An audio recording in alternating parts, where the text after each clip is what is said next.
ধর্মক্ষেত্রে কুরুক্ষেত্রে সমবেতা যুযুৎসবঃ মামোকাঃ পাণ্ডবশ্চৈব king কুর্বত Sanjay.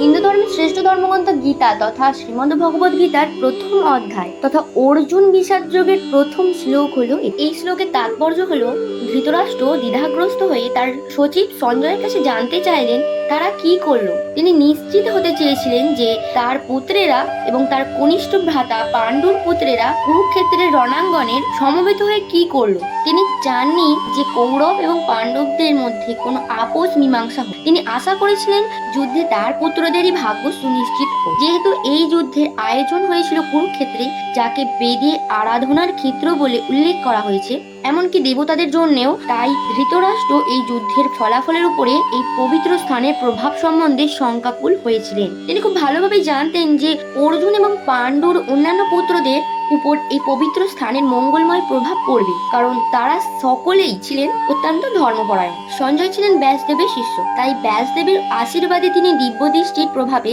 ধৃতরাষ্ট্রের গৃহে বসে কুরুক্ষেত্রের রণাঙ্গন দেখতে পাচ্ছিলেন।